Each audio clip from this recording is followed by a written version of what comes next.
Hello everyone. In this session, we will discuss about the square wave generator by using the operational amplifier. So here, in the square wave generator using the operational amplifier, circuit is like this.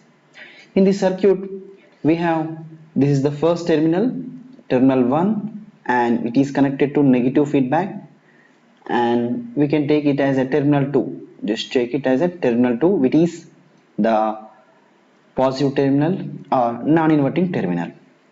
Here non-inverting terminal is, so here we have a circuit from the output side, a voltage divider circuit RA and RB, and we have the feedback is the resistor, and for voltage voltage supplied by the inverting terminal is voltage across the capacitor here. First we will write what are the things. So this RA RB are the voltage divider circuits. RA comma RB is nothing but the voltage divider circuit, and here if you observe here, voltage across RB is, just take it as VB, is nothing but voltage applied to the terminal 2. Okay, this voltage across RB is applied across this, right? So here R is the, if you observe here, this is the feedback circuit. Why it is feedback circuit? Always feedback is given from output side to negative side terminal. So that is R is feedback resistor. Feedback resistor. And we have the capacitor is there, and so simply the voltage across capacitor is nothing but given to the inverting terminal. Just you take it the VC. Just you take it the VC simply. Or you can tell one thing, that is V1 is nothing but the VC and V2 is nothing but the VB. Both are the same. Both are the same. So how the square wave is generated from this circuit? So if you observe here, there is no input across it. So that's why there is no output. So for ideally the output is 0. Ideally output is 0. The reason is due to the input is 0. But practically without having any input, it will generate some output. So just write it, practically it will generate some output. That means V0 is not equal to 0. The reason is the offset voltage, input offset voltage. There is no input, it will generate some output, and V0 will generate some input. So that's why it has some input is there. So there is some voltage is there. Due to some voltage, there is the voltage applied across V2, because the V0 is nothing but voltage across this divider circuit.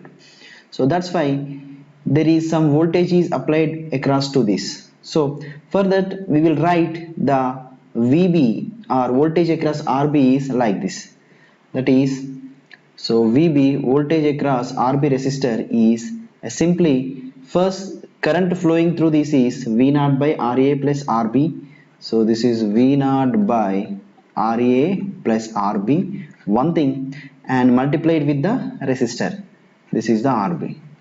So some of the voltage will be generated across terminal 2. So that's why, so if you observe here, there is no voltage initially there is no voltage. So initially the voltage across capacitor is 0. That means V1 or VC is equal to 0. But we have some V2 is not equal to 0. V2 is not equal to 0. So if you observe here, so it will generate some output. That output is, we can take it as the maximum output. That output value as, we can take it as a maximum output. That output is voltage gain into some input. Voltage gain into some input. Input is this differential input. So we can make it that output value, the output value follows like this. So the output value fixed output value is generated. Fixed output value is generated up to this condition. What is the condition there? So whenever V plus V plus terminal is greater than the V minus terminal, then it generates the voltage, maximum voltage V max, or we can name it another voltage, V saturation voltage. The fixed voltage will be generated. So that's why it will generate fixed voltage for up to this point. Up to which point? Up to which point? The point up to which point? So generally it will generate some V naught voltage. So there is a V naught voltage. So here the capacitor will be charged. The capacitor will be charged. So if the capacitor voltage is more than this VB, then automatically this will become dominative, this will become less. So at that condition, whenever V minus is greater than V plus, then automatically it will produce the output voltage is V max or minus V saturation voltage. So that's why, so for example this is the point, this is the voltage of the, just assume this is the border, the voltage of the border at which, so just take it as the V1 voltage, this is the V1 or Vc. If the V1 voltage crosses the V2, so sometimes, so if you take this is the V2, no problem at all, because the capacitor will slowly charging initially. Up to this point, the capacitor will slowly charged. So whenever it crosses, whenever the capacitor voltage is crosses, this is the 0 and this is the V2. Okay, whenever the V2 capacitor voltage, this line is capacitor voltage or V1 voltage crosses the this V2, then automatically it will be shifted. That shifting means this condition will be applicable. That condition is, so it will generate the same voltage. So up to this, up to which condition, then the capacitor will supply the current, reverse its direction. That means it will generate this point. So whenever it crosses this minus, whenever it crosses this point, then again it will become to the plus V max. Then again it will become to the plus V max. So it will become again plus V saturation or V max. At this condition, capacitor will be charged. So at this condition, the capacitor will become the charged. So again the capacitor is charged like this. Right. Next, so this process will be continuous. This process will be continuous. Continuation process will be occur. Okay, continuation process will be occur. So this red ink voltage is nothing but the, we can name it as the voltage across capacitor or V1 voltage. So every time it follows the principle, that is V plus is greater than V minus, then it will generate maximum output voltage. Whenever V minus is greater than V plus, it will generate the negative of maximum voltage. Here V plus and V minus are nothing but, V plus is V2, V plus is nothing but V2, and V minus is nothing but V1. Okay, so this is the generation of square wave by using the operation amplifier, and we can give time period of the square wave. We have the square wave is there, this is our required square wave, blue ink is our output voltage, the square wave is generated. So we can write the time period of the square wave. So we have one formula, that formula is like this. So here the time period of square wave T equal time period of square wave, T value is nothing but 2 times RC and log 2RB plus RA by RA. So you know that R is feedback resistor, this is the capacitor, RB is RB as the voltage divider network, you know that. So, and we can write the frequency of the square wave, we can write F, this is 1 divided by this value, that is 2 times RC log 2 RB plus RA by RA. So this is the generation of square wave by using the operational amplifier. Okay, and next is triangular wave generator. So already we discussed about the integrated circuit there. Whenever if you give the square wave, the output will be simply triangular circuit. You know the integrated circuit simply. So generally square wave shape is like this. So it has equal magnitudes and it will generate the triangular wave. So the triangular wave is like this. The triangular wave is like this. Right. So simply up to now we discussed about how to generate the square wave. So that is, if you connect a integrated circuit to the square wave generator, directly you will get the integrator. So I will write like this. We have the square wave generator circuit is there. Square wave generator circuit. So if you connect this circuit to the integrated circuit. So we have a integrated circuit. Then the output will be generated. Like this. So this, you know that square wave generator circuit is, this is the circuit, draw the circuit, and you know the integrated circuit. Combinedly you can draw the integrated circuit. Then that circuit will show the triangular wave generator circuit. Okay. So this is about the square wave generator and the triangular wave generator. Next topic is precision rectifier circuit. So what is the rectifier circuit generally? So if you connect a diode with some resistor, you will get the rectifier circuit. So if you give a sinusoidal waveform to the diode with resistor circuit, so if you apply for this, then you will get the output is ideally like this, 0 volt, and this is the half wave rectifier circuit. But practically, if you consider the practical diode, so there will be drop of the 0.7 volts. So that's why the waveforms will be changed like this. The 0.7 volts will be magnitude decreases. This will be decreases. And we have another problem, that is, so it is this rectifier circuit applicable only V input must be greater than 0.7 volts only.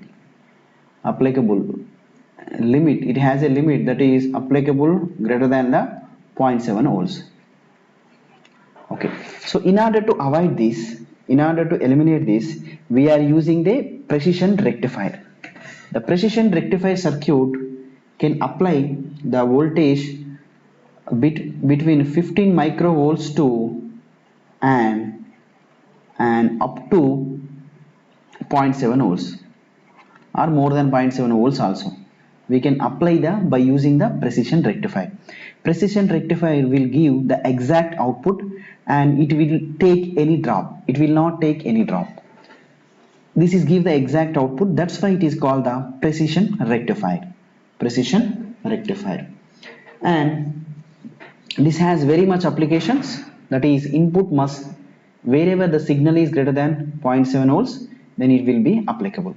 For example, so if you take a signal, I am giving the input of the circuit is, for example, I am giving the input is like this, the sinusoidal wave only. This is the sinusoidal wave. but the peak to peak voltage is only 100 millivolts. For example, we have the peak to peak voltage, that is the 100 millivolts.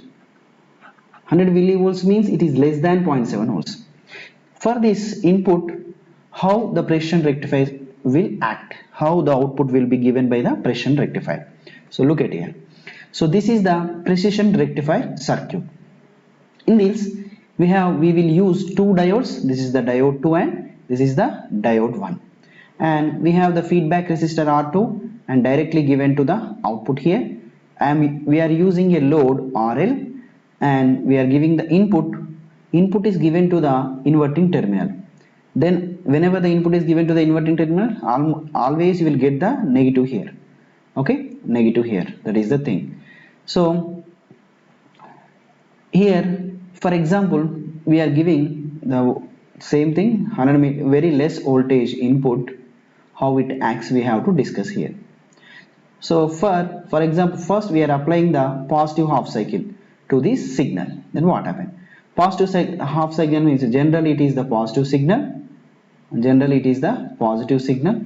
So here the positive signal is given to here. Whenever the positive signal given, you will get the negative here. You will get the negative here, because if you give the positive signal in positive input to the inverting amplifier, it will generate the negative. Whenever the negative is there, automatically the diode 2 will be acting as a off switch, and here the positive is there. This is the ideal diode. Then it will be on, so it will become the short circuit. And we have the resistor is there. The resistor is like this. We have the resistor is there. The resistor is like this. Finally, what happened when you are giving the input value is the positive value, then to the circuit, this is the open. This is the open. There is no current flowing into the circuit. There is no current flowing into the circuit. So then automatically the output generated by the circuit is the 0. The output generated by the circuit is 0 for the positive signal. Okay, what about the negative signal? If we are applying this signal, negative signal, then what happened? So directly I am giving the negative signal to here. So whenever negative signal is applied here, what happened? This is also negative. This will be open. So that's why this is the open. And if you give the negative signal here, then it will be inverted into the positive here. It will be inverted to the positive. When the positive is connected to this diode 2, then automatically diode 2 it will be on. So it will be shorted. So it will be acts as a short circuit, or if the ideal diode it is a short circuit. If the practical diode is a 0.7 volts drop is there. Then what happened? Then when the input is given, then it will acts as a short circuit. Then total output will be available here. The total output will be available here. So generally you know that whenever we are using the inverting, then the output value equaled minus R2 by R1 into input. Okay, if R2 equal to R1 both are same, and you know the input is negative input, then automatically this is 1 by 1, this is become 1, both are same, and the negative input, then output will become as the input. Output will become as the positive input. Understand? So if you give the negative signal, here the input is the negative signal, you will get the output as the positive signal. You will get the output as the positive signal. Here if you give the input is the positive input, this is the sinusoidal wave, then you will get the output is like this. Output is the like this. Okay, this is the input and this is the output. Okay, yes. So it will be acting as a inverting. It will be acting as a inverter, generally acting as a inverter. Okay, so this is the importance of the precision rectifier. Finally the precision rectifier output will become like this. output is like this. So generally this is the input value, dotted lines are the input values, and the output is, we can take reading. The output is initially output is 0. For that output is inverting, then input output is 0, then again inverting. So this is the importance of the precision rectifier. This is the importance of the precision rectifier and the output generated. So red is the output and blue is the input. Blue is the input. Okay. So this is the importance of the precision rectifier. Okay. So I hope all of you understand this precision rectifier and the square wave generator and the triangular wave generator. Thank you.